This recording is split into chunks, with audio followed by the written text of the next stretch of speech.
नमस्कार। कहता बेगूसराय बढ़ता बेगूसराय के इस खास मुहिम में आप तमाम दर्शकों का मैं कवि नीलेश हार्दिक स्वागत करता हूं, अभिनंदन करता हूं, वंदन करता हूं और खैर मकदम करता हूं।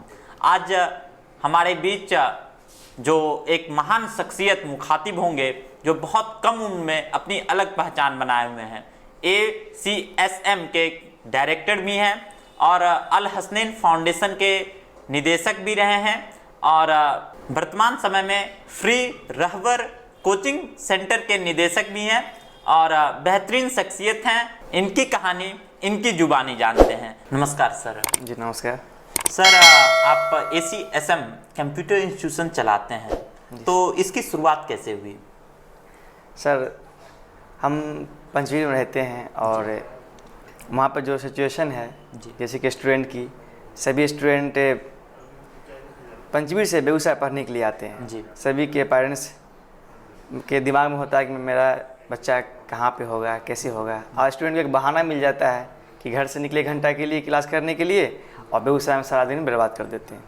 तो हमारे दिमाग में ये चीज़ खटक रहा था, तो हम सोच कर अपना ACSM कम्युनिटी सेंटर में अच्छी लागत से अनुमंडल लेवल का मैंने ओपनिंग करवाया और बेगूसराय के सांसद जी उस समय मौजूद थे, स्वर्गीय भोला सिंह जी, वो आए थे ओपनिंग करने के लिए उसमें।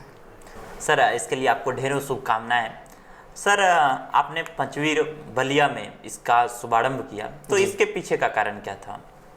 देखिए सर, आज से 3 साल पहले मैंने ओपनिंग करवाया था अपने सेंटर को जी, और 3 साल पहले भी हम छोटे भी थे जी। तो इस कारण से जब हमारे साथ जो हमारे फ्रेंड वगैरह जो थे, तो उसको देखते हुए हमने खास कर सोचा कि जब हम यहाँ पर जन्म लिए हैं, क्यों ना इस क्षेत्र को बड़ा किया जाए। इस लेकर के मैंने अपने सेंटर को वहाँ पर ओपनिंग करवाया ताकि हमारे गांव का नाम हो, उसके बाद डिस्ट्रिक्ट का नाम हो। सर, कंप्यूटर इंस्टीट्यूशन लगाने में बहुत ज़्यादा खर्चे आते हैं, तो फिर इतना खर्चा एक छोटी उम्र में आपने कैसे पूरा किया? देखिए सर, सबसे पहले तो ख्वाहिश होनी चाहिए आदमी को कि मैं ये काम कर रहा हूँ। जब तक ख्वाहिश जागेगी नहीं तब तक कुछ नहीं कर पाएंगे। तो मैंने ऐसे ही आप लोग जैसे लोगों से मिलकर एक मीटिंग की, सर ऐसे मैंने काम कर रहा हूँ, तो कुछ लोन भी ली मैंने, कुछ फैमिली बैकग्राउंड भी हमारे ठीक थे, मैं उनसे कुछ पैसे लिए। लेने के बाद मैंने अपनी कोचिंग में 15 से 17 लाख रुपए खर्च किए, तब जाके मैं अपनी कोचिंग को अच्छे से खड़ा कर पाया हूँ और अभी वो कोचिंग सही सलामत और चल रही है। आप शिक्षा से जुड़े हुए हैं जी, फिर आप एक NGOs भी चलाते हैं, तो ये सोच कहाँ से आई? सर, मैंने जैसे ही अपने क्लास मतलब कि अपनी कोचिंग जब जा रहे थे हम, तो मैंने देखा कि हमारे क्लास में जो हमारे कम्युनिटी सेंटर में जो स्टूडेंट पढ़ाई करने के लिए आ रहे थे, तो उसमें से वैसे स्टूडेंट भी थे जिन्हें पढ़ने के लिए पैसा भी नहीं होती थी। तो मैंने सोचा क्यों ना एक NGO का भी हम ओपनिंग करें, उनका गठन करें। गठन करने के बाद वैसे बच्चे को जो पढ़ने में पढ़ाई करने के लिए चाहते हैं, उसके पास पैसा नहीं है, माली हालत से वो बहुत मजबूर है, इस कारण से मैंने NGO का ओपनिंग करवाया ताकि लोगों का हेल्प कर सकें हम। सर, NGOs का नामकरण क्या रखा आपने? मैंने रखा है अल हसनैन फाउंडेशन पंचवीर के नाम से जी। तो अल हसनैन, ये नामकरण आपको कहाँ से सूझा? जी सर, बहुत अच्छी सवाल है। कोई भी गार्जियन होता है ना, तो जब मैट्रिक हम लोग कर लेते हैं तो उनकी ख्वाहिश होती है कि मेरा बच्चा कुछ ऐसा करे जो हमारा नाम रोशन हो। हमारे फादर आज से 8 साल पहले मतलब गुजर चुके हैं दुनिया से, तो मैंने सोचा कि उनके ही नाम से मैं फाउंडेशन का नाम रखूं ताकि इसी बहाना उनका नाम भी होता रहे और उनके नाम से हम लोग जीते रहें, हम लोग बढ़ते रहें आगे। सर, इतने कम उम्र में आपके पिताजी का देहांत हो जाना, ये आपको कितना दुखद लगा था? जी सर, बहुत ज़्यादा दुखद लगा था और उस समय उनका एक ही चीज़ मुझे याद आ रहा था कि बेटा हमारे ज़िंदगी में कुछ करना तो कर लो। ये बात मुझे ये बार बार याद आ रही थी, तब मैंने ठाना कि मैं कुछ करके दिखाऊंगा और आप लोग की दुआ से अभी कर रहा हूँ, धीरे धीरे बढ़ भी रहा हूँ। सर, उसके बाद की जिम्मेवारी आप पर आ गई होगी, तो इसकी पूर्ति आपने कैसे की? जी सर, जिम्मेदारी तो खैर आई कम सम, क्योंकि हम सबसे छोटे घर में हैं और हमारे एक 3 भाई बाहर रहते हैं, तो उसमें एक भाई का भी डेट कुछ दिन पहले ही हो गया। सऊदी अरब में थे, एक एक्सीडेंट में उनका हादसा हो गया था, वो डेट कर गए थे वहाँ पे। तो फिर भी मुझे तो उसके बाद मैं और अपने आप को मजबूत किया कि मुझे और कुछ मेहनत करनी पड़ेगी, मेहनत करने के बाद मैं अपने मुकाम तक पहुंच पाऊंगा। इसके लिए शुभकामनाएं भी और बड़ी दुखद खबर भी है। सर, आप का एनजीओज अल हसनैन फाउंडेशन, इसका मकसद क्या है? सर, इसका मकसद ये है कि जो समाज में दिन पर दिन घटना ये हो रही है कि कोई किसी का शादी जब हो रहा है तो बेटी को दहेज नहीं मिल पा रही है, उसे मारा जा रहा है दहेज के लेकर के। तो मैंने इसलिए गठन किया हूँ ताकि समाज में ऐसी किसी को जो चीज़ की ज़रूरत पड़ेगी, चाहे उसके दहेज के लिए हो, शादी के लिए हो, डॉक्टर के यहाँ ले जाना हो, उसकी पैसे घट रही है उसके लिए हो, एजुकेशन की ज़रूरत उसको हो लेकिन वो पैसा के इससे नहीं पढ़ाई कर पा रहे हैं, उसके लिए मैंने गठन किया ताकि माहौल को हम एक शिक्षित बना सकें। सर, इतने कम उम्र में आप इसका निर्वहन कैसे कर लेते हैं? सर, तो ये तो मैंने पहले ही कहा है कि एक हौसला होना चाहिए अपने आप में कि मैं ये काम करूँगा, एक जुनून होनी चाहिए। जैसे सर आप देख रहे हैं ना कि शाम हुई है तो सुबह ज़रूर होगी, वो लेकिन धीरे धीरे होगी। इसी तरह मैंने एक ये चाहा कि मैं अभी इस काम को अगर अच्छे से करूँगा तो इससे कुछ आगे कुछ कर पाऊँगा। अगर मैं अभी यहाँ से कुछ पीछे हट जाता हूँ, मुझे लगे कि मैं बहुत ज़्यादा काम कर रहा हूँ, लोग बोलते भी हैं कि आप ऐसे कैसे कर लेते हो ये वो, बस एक ही सवाल लेती है कि हर माँ बाप की इच्छा होती है कि उसका बेटा उनके लिए कुछ कर जाए, तो मैं उनके लिए कुछ कर रहा हूँ। सर, आपने बहुत पहले सोचा, ये अच्छी बात है, क्योंकि गोपाल दास नीरज की भी पंक्ति है कि काड़वा गुजर गया गुबार देखते रहे। तो सर, आप एक माइनॉरिटी के लिए रहबर कोचिंग सेंटर भी चलाते हैं। जी सर। तो इसका मकसद क्या है?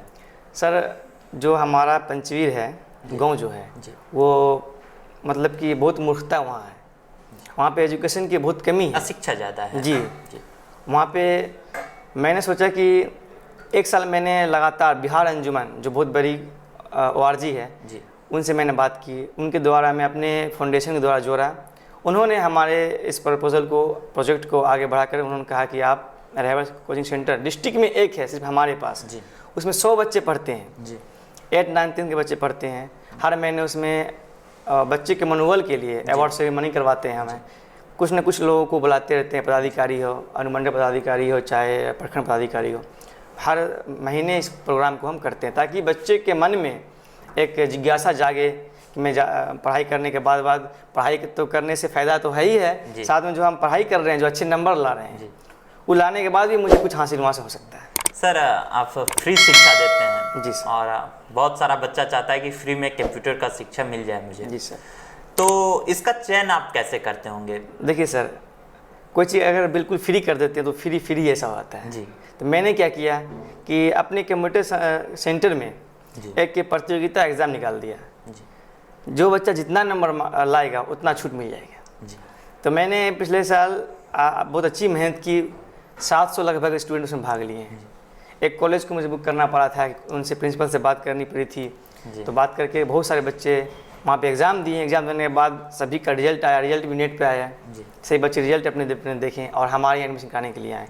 तो उनका एक मनोबल बढ़ा, उनके पेरेंट्स को भी लगा कि हमारा बच्चा इतना नंबर लाया है, माने कि 100 में 80 नंबर लाया जैसे, तो हमारा कोई फ़ी अगर 5000 का है तो उसमें 80% लेस हो गया। तो बच्चा को भी लगा कि मुझे कि हमने इतना नंबर लाया, पढ़ाई में उसको थोड़ा सा बढ़ावा भी मिलेगा कि मैंने कुछ नंबर लाया है तो कंप्यूटर सीखना भी है, तो उसका मतलब मनोबल जागेगा, पढ़ाई करने के लिए हमारे पास पहुंचेगा।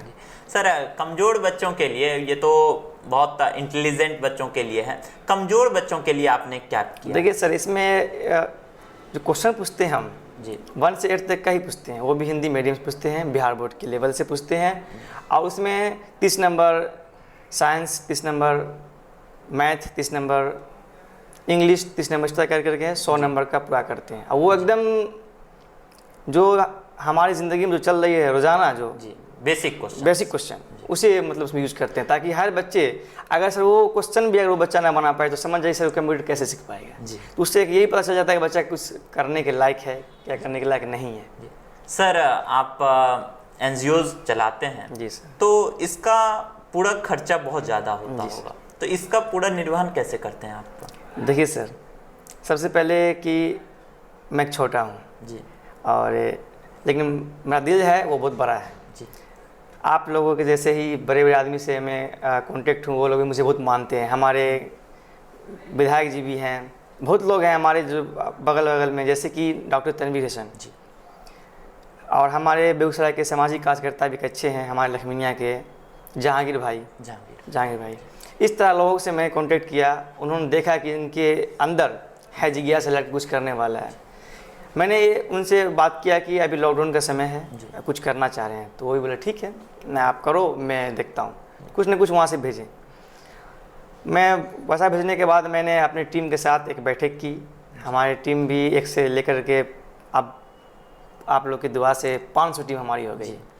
500 में हम लोगों ने अपने आप एक चंदा की, अपने एक बिल काटा कि इतना हम लोग को देना है जी।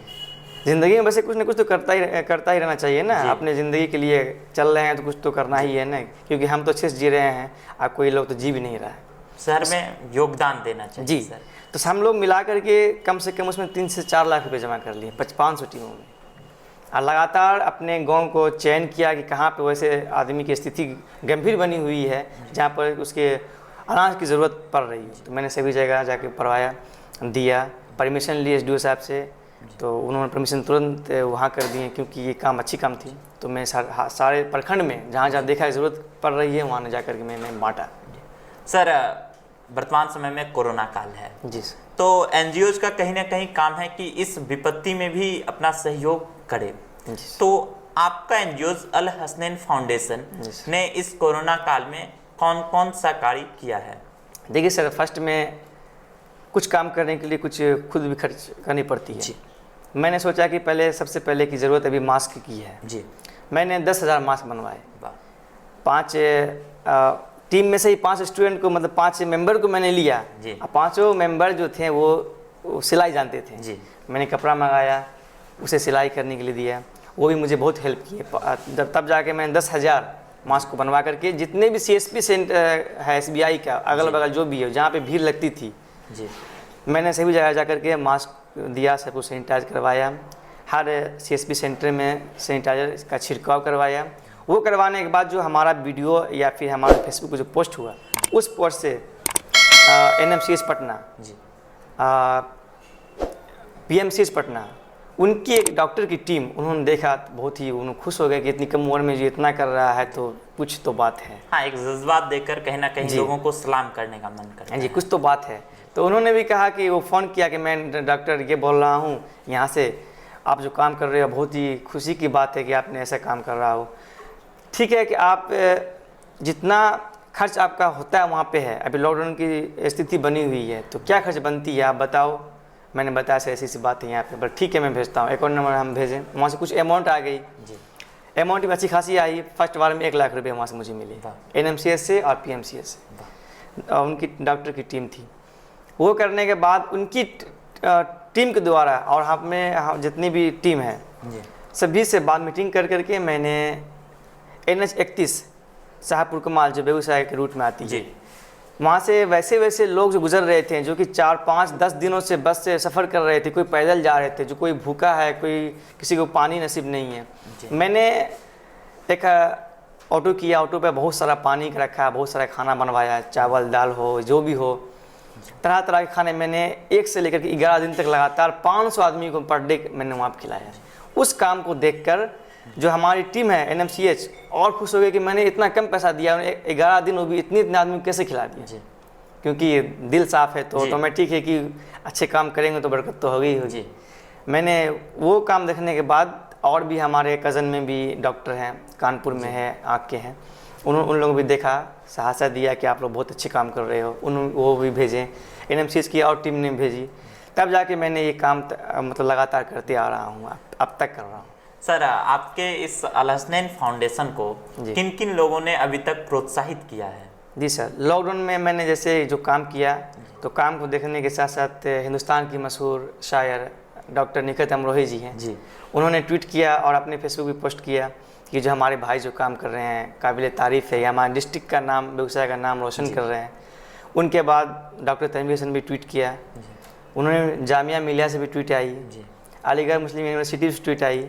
इस तरह से बहुत लोगों ने मुझे ट्वीट किया और कॉल से बात की कि कोई दिक्कत हो भाई तो मुझे बताना, मैं भी आपके साथ हूँ। इस तरह कर करके मैं अभी तक आगे बढ़ रहा हूँ। सर, आपके इस जज्बात को हमारा भी सलाम है। जी सर। और कोई आदमी अगर आपके एनजीओ से जुड़ना चाहे तो वो कैसे जुड़ सकता है? देखिए सर, पहली बात तो है सबके मन में ये भी आता है कि एनजीओ है तो बहुत सारे पैसा आते होंगे जी, लेकिन सर उसे मालूम नहीं होता कि 1 रुपया भी इकट्ठा करना बहुत मुश्किल है। कठिन। आजकल तो भीख में लोग अगर मांगने जाते हैं तो उसे प्यार से बोलना पड़ता है, अगर प्यार से नहीं बोलेंगे तो भीख भी नहीं मिलेगी जी। और वो 1 रुपया से मिली, वो फ्री में नहीं मिली, जी, मैंने उसे दुआ दिया तब वो जाके 1 रुपया भीख मिलती है मुझे।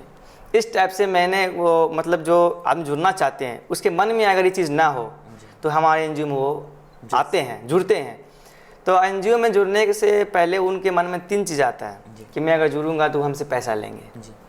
लेकिन सर ऐसा कुछ भी नहीं है। एनजीओ में जुड़ना एक हमारे लिए बहुत बड़ी बात होती है कि वो हमारे पास आएँ, जुड़ गए, एक हमारे मेंबर बने।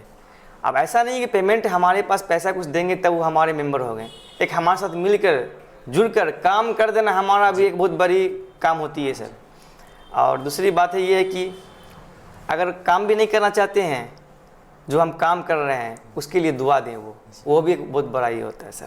तो वो 3 चीज़ है, 3 चीज़ में भी किसी तरह करके वो हमारे एनजीओ से जुड़ सकते हैं। जुड़ने के बाद सर उनका फ़ायदा बहुत ज़्यादा होगा, उनकी गाँव में जो कमी होगी, हमारी फाउंडेशन कोई पार्टी पॉलिटिक्स से नहीं है, ये सभी के लिए है, हिंदू मुस्लिम सभी भाई मिलकर इसको चलाते हैं। जिसके जहाँ जो कमी होती है, किसी की शादी हो रही है, पैसे की कमी हो गई है, वहाँ पे 10-20 हज़ार की ज़रूरत है, तो हम लोग अपनी छोटी छोटी टीम मौजूद रहते हैं वहाँ पे करने के लिए।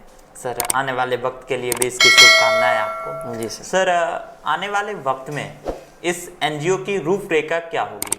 सर जिस तरह से अभी लग रहा है कि जिस तरह से लोग इस एनजीओ को साथ साथ मुझे भी चाह रहे हैं, एनजीओ चाहना मतलब मुझे भी चाहना, और तो मुझे ऐसा लगता है कि आने वाले वक्त में अभी तो मैं प्रखंड अनुमंडल देख रहा हूँ, डिस्ट्रिक्ट के साथ साथ पूरे बिहार में जहाँ भी किसी चीज़ की कमी होगी, खासकर शिक्षा में, जो स्टूडेंट पढ़ना चाहेंगे, पैसे के लिए पढ़ाई को छोड़ देते हैं, मैं उनके लिए साथ खड़ा रहूँगा। जो भी पढ़ाई करेंगे, मैं आगे यूनिवर्सिटी हो, कॉलेज हो, जहाँ से भी हो, उसके लिए पढ़ाई के लिए पूरा इंतजाम करके उन्हें पढ़ाई करवाऊँगा, ताकि हमारा बिहार एक शिक्षित हो और एजुकेशन में और भी आगे हो। अगर एनजीओ की बात करें तो वर्तमान समय में अभी बिहार बाढ़ से ग्रसित है जी, तो इस बाढ़ में आप किस तरह से लोगों की सहायता करना चाहेंगे? सर हम लोग अपने टीम से इसकी मीटिंग भी की है जी, और हमारे कज़न में डॉक्टर भी हैं। मैंने सबसे मीटिंग करके बात को रखी है कि जितनी टीम है फिर कुछ न कुछ योगदान दें, और कुछ बड़े लोग हैं जिनके द्वारा हम लोग चल पाते हैं जी, उनसे मिलें और एक रकम को इकट्ठा कर जो डिस्ट्रिक्ट नहीं हो पाए, जो हमारा क्षेत्र है उसे तो मैं देख लूँ पहले। तो इस पे हम लोग काम कर रहे हैं, और जहाँ तक हो सके उसके लिए हमारे डॉक्टर की भी टीम इलाज के लिए भी रेडी है। जो दिक्कत उसे हो उसके लिए इलाज के साथ दवा भी हम लोग उसको मुहैया करवाएंगे, साथ साथ जो अनाज है वो भी मुहैया करवाएंगे। और नवंबर में हम लोग का कि इसमें बहुत बड़ा काम करने जा रहे हैं जी, कि 250 लोगों को, जो गरीब लोग हैं, 60 साल से पार कर चुके हैं, जिनके मतलब परिवार लोग हैं वो थोड़ा गरीब हैं, वो अपने माँ को नहीं देख पाते अच्छे से, उनकी आँख की रोशनी जा चुकी है, कमज़ोर है, मोतियाबिंद की प्रॉब्लम है। तो 250 लोगों का मैंने लिस्ट बनाया है ताकि 250 लोगों को अनुमंडल में आँख की ऑपरेशन फ्री ऑफ कॉस्ट करवाएं हैं अपने फाउंडेशन के द्वारा जी। इसके लिए मैंने सिविल सर्जन से बात भी की बेगूसराय करके, उन्होंने बोला कि बहुत अच्छी काम है, मैं आपके सेंटर पर आकर एक बार विजिट कर लूँ, डॉक्टर का मैं जो डिग्री है वो चेक कर लूँ, तो मैं आपको प्रपोजल दे दूँगा, आप एक नंबर में काम करवा सकते हैं। सर आप हमेशा शिक्षा से जुड़े हुए रहते हैं, बच्चों के बीच में रहते हैं जी सर। तो आप अपने जो भी छात्र हैं, जो भी बच्चे हैं, जो भी युवा हैं, उनको क्या शुभकामनाएं देना चाहते हैं? सर मैं बिहार के सभी स्टूडेंट को एक बात बताना चाहता हूँ कि कोई भी माँ बाप होता है और बच्चे जब मैट्रिक करते हैं, मैट्रिक करने के बाद हर माँ बाप का सपना होता है कि मेरा बच्चा कुछ करे। बच्चे माँ बाप से दूर होकर हॉस्टल में जाकर पढ़ाई करते हैं, हॉस्टल में रहते हैं, माँ बाप को टेंशन लगी हुई होती है, उनके पेरेंट्स को टेंशन लगी हुई रहती है कि मेरा बच्चा कैसे होगा, वहाँ परेशान रहते हैं। तो माँ ही एक ऐसी दौलत है दुनिया में, वो तो खैर हम लोग सब जान रहे हैं। उस हर गरीब बच्चे की मतलब कमी महसूस होती रहती है। और हम लोग क्या करते हैं, बाहर जाकर हॉस्टल में रहते हैं, अय्याशी करते हैं, घूमते फिरते हैं, पढ़ाई पे कोई ध्यान नहीं होता। लेकिन माँ दिन ब दिन आशा लगा रहती है कि हमारा बच्चा कुछ कर कर बाहर से आएगा। कहीं ना कहीं माँ का ममता जुड़ा होता है जी। और उनके फादर वो तो और सोचते हैं कि बेटा हमारा कुछ कर रहा है, 2 साल के बाद डॉक्टर बन जाए, IPS बन जाए, IAS बन जाए। तो ये सब देखते हुए मैं सभी बिहार के स्टूडेंट से अपील करता हूँ कि माँ बाप के ममता को समझें, और वो बाहर पढ़ाई के लिए निकलते हैं तो समझ लें कि क्या माँ बाप के दिल पे बीत रही होती है। तो जो आप जितना दिन बाहर गुजरते हैं, टाइम को बर्बाद ना करें, पढ़ाई में मन लगाकर काम करें, पढ़ाई करें और माँ बाप का नाम रोशन करें। क्योंकि माँ बाप जैसे ही बूढ़े होते हैं, बच्चे जैसे बड़े होते हैं, तब उन्हें लगता है कि मेरा सब कुछ सहारा मेरा ही बच्चा ही है।